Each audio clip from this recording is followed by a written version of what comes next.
السلام علیکم ورحمۃ اللہ۔ اہلا بکم من جدید۔ دوستو، عربک ڈیسک میں آپ سب کا خیر مقدم ہے۔ میں ہوں سجاد خلیق اور اپنے تمام مشاہدین کرام اور ناظرین کرام کا خیر مقدم کرتا ہوں۔ دوستو، آپ نے دیکھ کے سمجھ لیا ہوگا کہ آج جو ہے ہمارا درس جو ہوگا وہ اردو سے عربی ہوگا، یعنی ہم اردو کی کوئی خبر لیں گے اور اسے ہم عربی میں منتقل کریں گے، اس کا ہم ترجمہ کریں گے عربی میں۔ دوستو، خبر کا انتخاب، صحیح خبر کا انتخاب بھی ایک بہت مشکل مرحلہ ہوتا ہے، جس میں اس کی موضوعیت کو اور اس کی مناسبت کو سامنے رکھا جائے کہ وہ بہت موزوں ہو اور وہ اسٹیپ بائی اسٹیپ ہوں، کہ شروع میں جو ہے کچھ ہلکی ہو، چھوٹی خبر ہو، اس میں کچھ الفاظ ہو، اسے ہم پڑھ کر کے بہت کچھ سیکھ سکیں، کچھ تعبیرات اور کوئی عربی کے کچھ اسٹرکچر اور اس کے کچھ خاص اسلوب۔ تو آج میں نے ایک ایسی ہی چھوٹی سی خبر کا انتخاب کیا ہے، تو چلیے آج ہم وہی پڑھیں گے۔ تو بغیر کسی تاخیر کے ہم سیدھا چلتے ہیں بورڈ پر اور شروع کرتے ہیں آج کا ہم اپنا درس اور اپنا سبق۔ تو دوستو، میں نے اس بہت مفید اور چھوٹی سی خبر کو لکھ دی ہے جو آپ کو دکھ رہی ہوگی۔ تو چلیے سب سے پہلے ہم یہ کرتے ہیں کہ پہلے ہم اس کی اردو کو الگ الگ کر کے سمجھتے ہیں، پھر ہم آخر میں یہ کوشش کریں گے کہ جس طرح سے یہ اردو خبر ہے نا، ایسے ہی ہم اس کو عربی خبر اس طرح سے بنائیں کہ اگر ہم اس کے دینا چاہیں عربی اخبارات میں، اگر ہم دینا چاہیں تو بآسانی دے سکیں، ہم اس طرح سے بنائیں انشاءاللہ۔ تو چلیے شروع کرتے ہیں، پہلے ہم ہیڈنگ سمجھتے ہیں پھر نیچے کا سمجھیں گے۔ تو دوستو، لکھا ہے کیا کہ نجران پر حوثی باغیوں کا راکٹ حملہ، پاکستانی ہلاک۔ یہ ہیڈ لائن ہے، سرخی ہے۔ حوثی باغی آپ جانتے ہوں گے یمن میں بہت متحرک ہے۔ نجران پر حوثی باغیوں کا حملہ۔ حوثی باغی کے معنی آتا ہے متمرد، للمتمردین الحوثیین، المتمردون الحوثیون، حوثی باغی۔ راکٹ حملہ، قصفن کے معنی آتے ہیں بم گرانا، اور راکٹ تو صرف بم، اس کا بم پہنچانے کا ذریعہ ہوتا ہے، اور اس کے علاوہ راکٹ کا کوئی کام نہیں ہوتا ہے۔ تو یہاں پر قصف کا لفظ استعمال ہوتا ہے بم پھینکنے کے لیے یا راکٹ پھینکنے کے لیے۔ تو راکٹ حملہ قصفن، پاکستانی ہلاک، مقتل پاکستانیین، ٹھیک ہے، یا اسے ہم کہیں گے یودی بی پاکستانیین، ایک پاکستانی کی ہلاکت، ٹھیک ہے۔ تو اردو آپ نے سمجھ لیا۔ اب چلیے ہم دیکھتے ہیں کہ ہم نے اس کی عربی ہیڈنگ کیا بنائی ہے۔ تو دیکھیے، میں نے لکھا ہے قصف للمتمردین الحوثیین۔ متمرد اس کے معنی آتے ہیں باغی۔ اس کا باغی کے لیے دوسرے لفظ بھی استعمال ہوتے ہیں، جیسے سائرن جمع سوارن، اور لیکن یہاں پر یہ استعمال ہو رہا ہے تو ہم اسی کو استعمال کریں گے، للمتمردین الحوثیین علی نجران یودی بپاکستانیین، ٹھیک ہے۔ یہ ایک ہیڈنگ ہو گئی۔ اس ہیڈنگ کو اگر ہم چاہیں تو بدل سکتے ہیں تھوڑا سا، اور وہ اس طرح کہ دیکھیے، جیسے اس کو تھوڑا سا ہم بدل سکتے ہیں، اور ہم یہاں پہ لکھیں گے مقتل پاکستانی فی قصف للمتمردین الحوثیین علی نجران۔ دیکھیے، تو آپ نے دیکھا اوپر ہے قصف للمتمردین الحوثیین علی نجران یودی بپاکستانیین۔ دوسری ہیڈنگ ہم نے بنائی، یہ میں نے کھولنے کے لیے کہ اگر آپ کو قدرت ہے تو آپ اس میں تھوڑی موڑی تبدیلی کر سکتے ہیں، بدل سکتے ہیں اپنے حساب سے۔ تو مقتل پاکستانیین فی قصف للمتمردین الحوثیین علی نجران، ہیڈنگ مکمل۔ اب چلیے ہم سمجھتے ہیں خبر کی طرف، جو اگلا پیراگراف ہے۔ تو وہ دیکھیے، لکھا ہے ریاض ایجنسیاں، سعودی عرب کے جنوبی شہر نجران پر حوثی باغیوں کے راکٹوں سے حملے میں ایک پاکستانی شہری ہلاک ہو گیا جبکہ 4 دیگر زخمی ہو گئے۔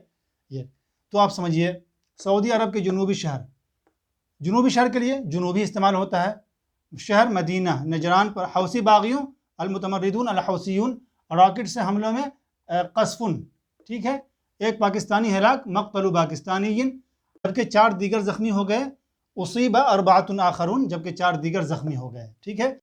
تو چلیے ہم اس کو آپ نے الگ الگ سمجھ لیا، تو پھر ہم چلتے ہیں اور دیکھتے ہیں میں نے کیا کیا۔ تو دیکھیے، ریاض وکالۃ الانباء، جیسے کہ شروع میں ہوتا ہے وہ ہے وکالۃ الانباء، نیوز ایجنسیاں۔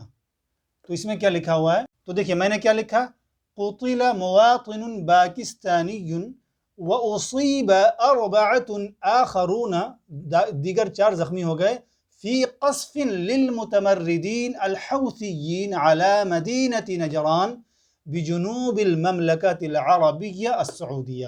تو بہت خوبصورتی سے ہم نے اس پیراگراف کو ہم نے عربی کے سانچے میں ڈھال لیا ہے۔ یہ پیراگراف مکمل ہو گیا۔ اب ہم چلتے ہیں اگلے پیراگراف کی طرف اور دیکھتے ہیں، پہلے اسے الگ الگ سمجھتے ہیں پھر آگے بڑھیں گے۔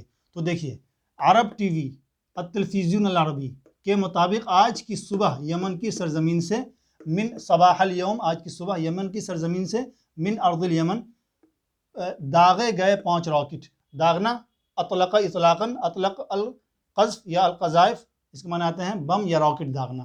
نجران شہر کے وسط میں، فی وسط مدینہ نجران قائم اسکول، اس کے معنی مدرسہ، اور اس سے متصل گھر، منزل مجاور، متصل گھر منزل مجاور گرے۔ راکٹ پھٹنے سے، راکٹ پھٹنا یا بم پھٹنا اس کے لیے کہتے ہیں انفجار القذائف یا انفجار القنبلہ۔ راکٹ پھٹنے سے عمارت میں موجود ایک پاکستانی شہری جاں بحق ہو گیا، جبکہ ایک سعودی بچی سمیت 4 افراد شدید زخمی ہو گئے۔ اور تو شدید زخمی کے لیے اصابات شدیدہ استعمال کرتے ہیں، ٹھیک ہے۔ حملے میں دونوں عمارتوں کو شدید نقصان پہنچا، حملے میں دونوں عمارتوں کو شدید نقصان پہنچا۔ حملہ تو وہی قذف ہے، اس کے بعد شدید نقصان پہنچا، اس کے لیے استعمال کرتے ہیں اضرار کبیرہ، ٹھیک ہے۔ الگ الگ سمجھ لیا ہم نے۔ اب چلیے ہم چلتے ہیں اس کے کہ ہم نے اس کی عربی کیا بنائی ہے، اب اس کو سمجھ لیجئے، ٹھیک ہے۔ تو دیکھیے میں نے کیا لکھا ہے عرب ٹی وی کے مطابق، تو ہم نے کیا لکھا، وَذَكَرَ التلفزیون العربی، دونوں کا اپنا اسلوب ہے ہم نے، اور اس کے علاوہ بھی دوسرے طریقے ہوتے ہیں اور دوسرے اسلوب اپنائے جاتے ہیں عربی میں، وہ جیسے جیسے آتے رہیں گے میں بتاتا رہوں گا، لیکن فی الحال یہاں پر آپ یہ دیکھیں وَذَكَرَ التلفزیون العربی، عربی ٹی وی کے مطابق ان 5 قذائف اطلقت، اطلق اطلاقاً، اطلقت من ارض الیمن، یمن کی سرزمین سے 5 راکٹ، ٹھیک ہے، اطلقت من ارض الیمن صباح الیوم، آج کی صبح، اچھا، داغے گئے 5 راکٹ، 5 قذائف، وہ سقطت علی مدرسۃ ومنزل سکنی مجاور، وہ کہاں گرے، وہ جو راکٹ داغے گئے تھے، سقطت علی مدرسۃ ومنزل سکنی مجاور، اور اس سے متصل، منزل سکنی یعنی گھر، رہائشی گھر، مجاور متصل، قائم اسکول اور اس سے متصل گھر پر گرے، تو سقطت علی مدرسۃ ومنزل سکنی مجاور، نجران شہر کے وسط میں، فی وسط مدینہ، فی وسط المدینہ، تو دیکھا یہ، یا پھر آپ جو ہے اس میں نجران بڑھا دیں، لیکن میں نے چونکہ عربی کا اسلوب کیا ہے کہ جب ایک جگہ ایک نام ذکر ہو گیا تو بار بار اس کو ریپیٹ نہیں کرتے ہیں، بلکہ کسی بھی زبان میں یہ ہوتا ہے، لیکن اردو زبان کی سمجھیے کہ قسم پرسی کہیے یا اس کی بدحالی کہیے کہ اس میں ان سب چیزوں کا خیال نہیں رکھا جاتا ہے، تو فی وسط المدینہ، تو دیکھا آپ نے کہ اس کا اسٹرکچر، اس کا اسلوب کچھ اور ہے اور اردو کا اسلوب کچھ اور ہے، لیکن یہ دونوں آپ کے سامنے رہے گا تو آپ بآسانی اس طرح کے ترجمے پر عبور حاصل کر سکتے ہیں انشاءاللہ۔ چلیے آگے دیکھتے ہیں۔ راکٹ پھٹنے سے عمارت میں موجود ایک پاکستانی شہری جاں بحق ہو گیا۔ وَأَنَّ انفجار القذائف ادى الى مقتل پاکستانی موجود فی المبنى، راکٹ پھٹنے سے، وَأَنَّ انفجار القذائف، اور راکٹ کے پھٹنا، ادّا وہ سبب بن گیا، الی مقتل پاکستانی، ایک پاکستانی کی ہلاکت کا، موجود جو موجود تھا، فی المبنى عمارت میں موجود تھا، ٹھیک ہے۔ تو راکٹ پھٹنے سے عمارت میں موجود ایک پاکستانی شہری جاں بحق ہو گیا اور 4 افراد جبکہ ایک سعودی بچی سمیت 4 افراد شدید زخمی ہو گئے۔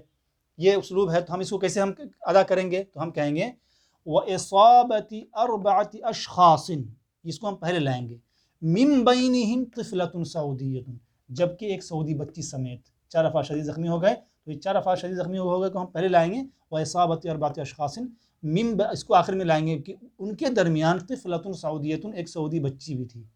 اچھا، وَإِصَابَةِ إِصَابَاتٍ شدیدہ، یہ مفعول مطلق آپ جانتے ہیں، اس طرح کے مفہوم کو بیان کرنے کے لیے آتا ہے اصابات شدیدۃ، ٹھیک ہے۔ آگے دیکھیے، حملے میں دونوں عمارتوں کو شدید نقصان پہنچا، تو ہم نے کیا لکھا، وَتَعَرَّضَتْ الْعِمَارَتَانِ لِأَضْرَارٍ كَبِيرَةٍ مِنْ جَرَّاءِ الْقَصْفِ، حملے کے نتیجے میں، من جراء مطلب کسی چیز کے نتیجے میں، من جراء القصف، حملے کے نتیجے میں، تو حملے میں دونوں عمارتوں کو شدید نقصان پہنچا، تو وَتَعَرَّضَتْ اس کے معنی آتے ہیں دو چار ہونا، العمارتانی دونوں عمارتیں دو چار ہوئی، لأضرار کبیرہ شدید نقصان سے، من جراء القصف بم پھٹنے کی وجہ سے، ٹھیک ہے، حملے کی وجہ سے۔ تو دیکھ لیا آپ نے، سمجھ لیا اس کو الگ الگ کر کے، اور آپ نے یہ محسوس کیا ہوگا کہ آپ بھی اس پر کر سکتے ہیں۔ اور دوستو یہیں تک پہنچنا ہے، جب تک یہاں تک اگر ہم پہنچ گئے تو یہ سمجھے کہ ہم کامیاب ہیں اور ہماری عربی معتبر ہو گئی اور ہماری عربیت کی شہادت بن جائے گی یہ چیز۔ تو اس کو ہم نے محفوظ کر لیا۔ اب اس میں کچھ استعمالات ہیں وہ ہم دیکھ لیتے ہیں، اس کو ہم لکھ لیتے ہیں۔ کچھ استعمالات ہم نے لکھ دیے ہیں اس میں سے نکال کر کے، وہ آپ دیکھ لیجئے، یہ ہے، یہ ہے، یہ میں نے لکھ دیا۔ جیسے آپ دیکھیے، قصف یقصف قصف المکان، بم باری کرنا، ٹھیک ہے، اود القصف بفلان، حملے میں ہلاک ہونا، ٹھیک ہے، ہم نے یہاں لکھا ہلاک ہونا، ٹھیک ہے، سقط القذف علی مکان، بم گرنا، کسی جگہ بم گرنا، انفجار القذف یا انفجار القنبلہ، انفجار القذف یا انفجار القنبلہ، بم دھماکہ۔ اس کے بعد ہے تعرض لاضرار کبیرہ، شدید نقصان اٹھانا۔ اس کے بعد ادى شیء الی شیء، کسی چیز کا سبب بننا۔ یہ آپ نے سمجھ لیا دوستو آپ محنت کریں۔ آپ تو جانتے ہیں کہ میری کوشش یہ ہوتی ہے کہ آپ تمام خواہش مند اور عربی کی چاہ رکھنے والے لوگوں کی دسترس تک اور دسترس میں وہ چیز پہنچاؤں جس سے عام طور پر ہمیں دستیاب نہیں ہیں اور عام طور پر ہماری دستگاہیں خالی ہیں۔ تو آپ صرف یہ نہ کریں کہ بلکہ اپنے تک محدود رکھیں، بلکہ اس موقع کو غنیمت جان کے خود بھی استفادہ کریں اور دوسرے احباب تک جو خواہش رکھتے ہیں ان تک پہنچائیں، اپنی دعاؤں میں یاد رکھیں، اور اس چینل کو لائک شیئر کریں اور سبسکرائب کر کے ہمارے ساتھ جڑے رہیں۔ اور سب سے آخر میں جو بات کہنا چاہتا ہوں وہ یہ ہے کہ اگر آپ چاہتے ہیں کہ ہمارے آن لائن کلاس سے جڑیں تو آپ ہمارے واٹس ایپ نمبر پر رابطہ کریں، اور اس آن لائن کلاس سے کیوں جڑیں، اس کی وجہ کیا ہے؟ تو دوستو اس کی وجہ یہ ہے کہ اس سے جڑنے کے بعد آپ جتنی بھی پریشانیوں کا سامنا کر رہے ہیں عربی کے تعلق سے، وہ ساری پریشانیاں انشاءاللہ ختم ہو جائیں گی۔ اس کے بعد نہ آپ کو تعبیرات کے پیچھے پڑیں گے کہ ہم کو تعبیرات سیکھنی ہیں، اور نہ پھر یہ ہے کہ بلکہ یہ کورس آپ کو سینکڑوں کورس اور سینکڑوں اس طرح کی کتابوں سے آپ کو نجات دے دے گا، اور آپ کسی بھی مفہوم کو جو آپ سوچتے ہیں، جو آپ کہنا چاہتے ہیں، اسے آسانی سے کہنے پر، لکھنے پر اور بولنے پر قادر ہوں گے انشاءاللہ۔ تو آپ ضرور اس میں شریک ہوں اور خوب استفادہ کریں۔ بس یہی آج کا سبق یہاں تک ہوا ختم۔ اگلی ویڈیو میں کسی اچھی سی خبر کے ساتھ ہماری ملاقات ہوگی۔ جب تک کے لیے ہمیں دیجیے اجازت۔ خدا حافظ۔